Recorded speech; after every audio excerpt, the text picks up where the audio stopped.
Bom dia, meus irmãos, alunos da EBD, classe dos homens. Vamos iniciar nossos estudos nessa manhã, orando ao Senhor e pedindo a sua orientação. Deus, nosso Pai, estamos aqui na Tua presença, pedindo que o Senhor nos capacite a falar as Tuas palavras e também a cada um de nós a entendê-la e ter a graça de Ti, Senhor, para praticá-la. Nos abençoe cada aluno desta classe, abençoe cada membro desta igreja, abençoe os Teus servos em toda a superfície da terra. Sejas conosco, perdoa os nossos pecados, pois oramos a Ti em nome de Jesus, o nosso Senhor. Meus irmãos, o título da lição de hoje é Vaidade, nesse assunto geral de ídolos do coração. Hoje nós vamos estudar sobre vaidade. Vamos ler 2 Coríntios, capítulo 12, versículos do 1 ao 10. 2 Coríntios 12, do 1 ao 10, que diz assim: É necessário continuar a gloriar-me. Mesmo que isso não sirva para nada, passarei as visões e revelações do Senhor. Conheço um homem em Cristo que há 14 anos foi arrebatado ao terceiro céu. Se isso aconteceu no corpo ou fora do corpo, não sei. Deus o sabe. E sei que esse homem, se isso aconteceu no corpo ou fora do corpo, não sei.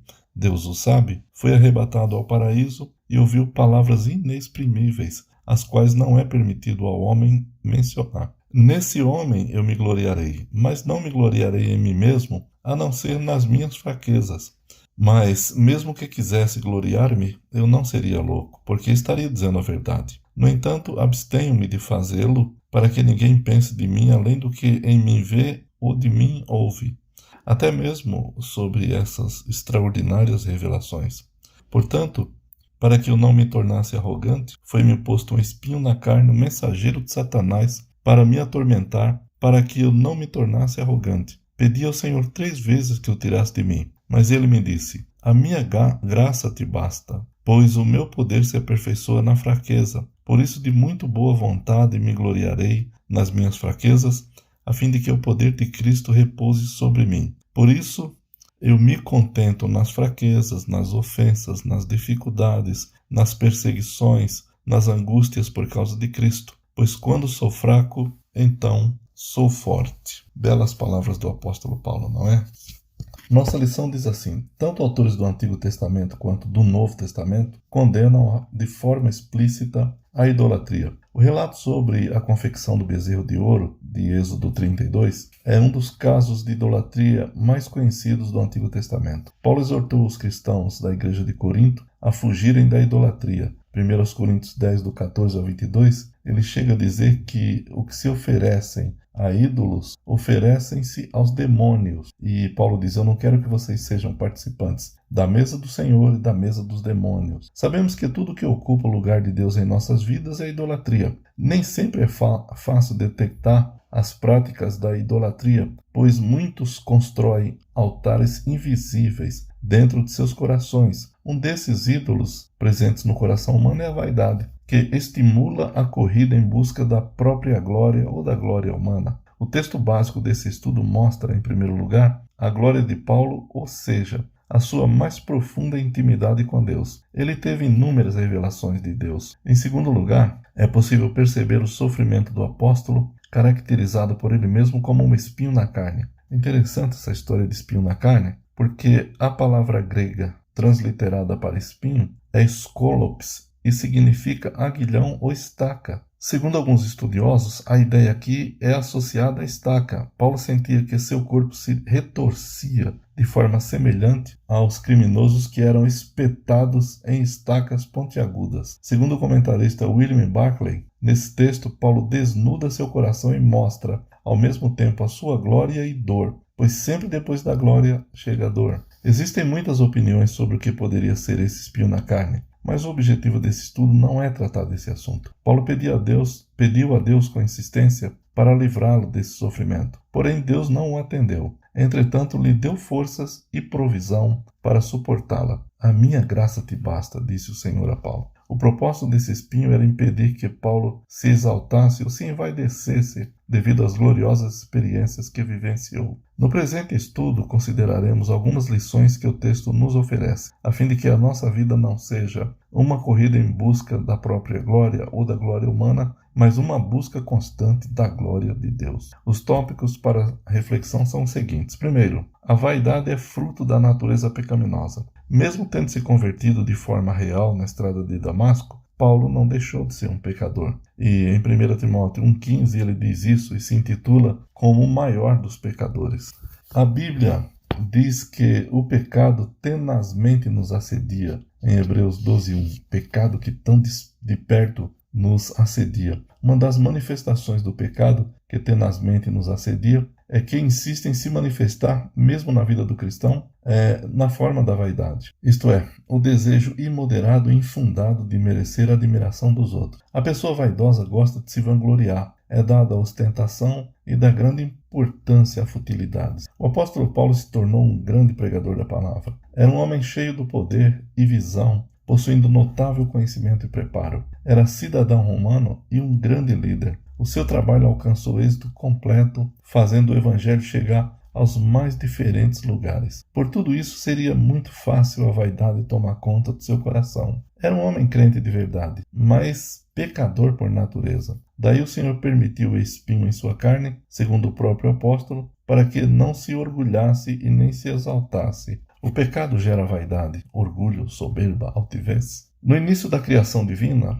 lá no Éden, nossos primeiros pais pecaram porque receberam uma proposta enganosa de serem iguais a Deus, conhecedores do bem e do mal. Isso supostamente concederia a eles um status divino, conforme prometido pelo diabo em Gênesis 3:5. A vaidade precipitou Adão e Eva na queda e continuou movendo os interesses humanos. Por exemplo, a tentativa de construção da Torre de Babel foi motivada pelo desejo pecaminoso da vaidade, do orgulho, da mania de grandeza e da autossuficiência. Gênesis 11, do 1 ao 9, relata a construção da Torre de Babel. O professor Clinton Gardner escreveu: o pecado é amor ao eu em lugar do amor a Deus. Portanto, a vaidade é uma expressão da natureza pecaminosa, a qual precisa ser identificada, tratada e vencida com a graça de Deus. Em segundo lugar, a vaidade gera soberba e autossuficiência. Deus queria que Paulo caminhasse não pela estrada da vaidade, que produz a soberba e a autossuficiência, mas pela estrada da dependência do Senhor. Deus o manteve fraco para que pudesse depender da sua pessoa e assim experimentasse e demonstrasse o poder de Cristo, não o seu próprio poder. A vaidade produz soberba e autossuficiência na vida de muitas pessoas, levando-as à prática de ações inconvenientes. Tomados pela vaidade, alguns passam a crer que são superiores e melhores que os outros. E o pior, pensam que não dependem nem de Deus. Isso pode ser motivado pelo fato de um indivíduo ter alcançado alguma posição de influência, conquistado alguma vitória, ou mesmo por causa dos bens materiais que possui. Quem age dessa maneira está cheio de si. Será que há lugar para Deus na vida de uma pessoa cheia de si, orgulhosa, vaidosa e autossuficiente? O escritor Aloísio de Rossi Costa disse: o cérebro do vaidoso é, deveras, um arsenal de mentiras e um templo de autoadoração. Ele perdoa qualquer falta, exceto a de que quem lhe nega incenso. Portanto, na caminhada cristã, a vaidade deve ceder lugar à humildade e à dependência de Deus. Deve reconhecer a fraqueza do homem para que o poder de Deus se manifeste de forma abundante. Segundo o ensino de Pedro, Deus resiste aos soberbos, mas aos humildes concede a sua graça. 1 de Pedro 5:5. Os discípulos demonstraram total dependência do Senhor Jesus ao dizerem que não tinham outra direção a tomar, mas somente a de caminhar com o Mestre rumo à vida eterna. Não é quando alguns discípulos abandonam Jesus, Jesus pergunta para os 12, vocês também querem ir embora? E eles disseram, para onde iremos nós, Senhor? Só tu tens as palavras de vida eterna. Em terceiro lugar, a vaidade é um mal que pode ser tratado por Deus. Deus tem seus planos e métodos para tratar a vaidade. Na realidade, os planos de Deus não são os nossos, a mente de Deus não é a nossa. O apóstolo Paulo chegou a perguntar, quem conheceu a mente do Senhor? Romanos 11:34. O próprio Senhor Deus declara, porque os meus pensamentos não são os vossos pensamentos, nem os vossos caminhos os meus caminhos, diz o Senhor. Porque assim como os céus são mais altos do que a terra, assim são os meus caminhos mais altos do que os vossos caminhos, e os meus pensamentos mais altos do que os vossos pensamentos. Isaías 55:8 e 9. Um dos planos do tratamento de Deus é permitir as aflições e dificuldades na vida, as quais na maioria das vezes surgem de forma inesperada e nem sempre passam rapidamente. É exatamente nesses momentos que Deus trabalha em nosso interior a fim de produzir mudanças verdadeiras e necessárias. As aflições chegam para quebrar o nosso orgulho, a nossa vaidade e a nossa arrogância. Paulo chegou a pedir ao Senhor com insistência a retirada das aflições, os espinhos na carne, mas não foi atendido. Contudo, Deus garantiu a ele a provisão da sua graça. Por causa disto, 3 vezes pedi ao Senhor que o afastasse de mim. Então ele me disse: a minha graça te basta, porque o poder se aperfeiçoa na fraqueza. De boa vontade, pois, me gloriarei nas minhas fraquezas, para que sobre mim repouse o poder de Cristo. Pelo que sinto prazer nas fraquezas, nas injúrias, nas necessidades, nas perseguições, nas angústias, por amor de Cristo, porque quando sou fraco, então é que sou forte. Versículos 8 a 10. Devemos clamar a Deus para que nos livre de toda e qualquer forma de vaidade. Há uma oração conhecida como oração morávia, que assim dizia: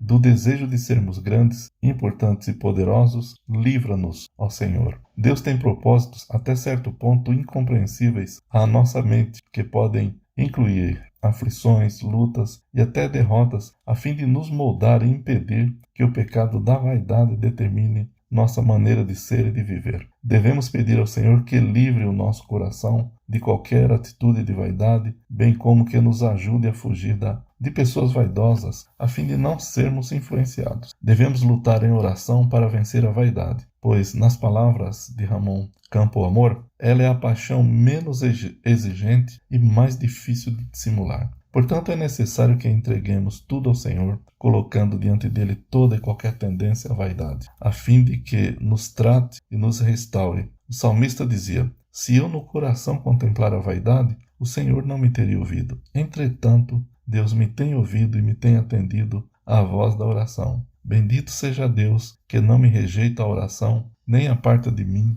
a sua graça. Salmo 66, do 18 ao 22. Meus irmãos, oremos então para que o Senhor afaste dos nossos corações esse pecado da vaidade, esse ídolo tão comum em muitos de nós, principalmente quando algum sucesso nos atinge, quando seja esse sucesso em qualquer área, principalmente na financeira, e às vezes nosso coração se envaidece diante de Deus, diante dos irmãos. Que o Senhor nos dê a humildade sempre e constante para sermos parecidos com nosso Senhor Jesus Cristo. Amém? Deus vos abençoe e vos dê um domingo na sua paz e na sua graça. Grande abraço a todos. Amém.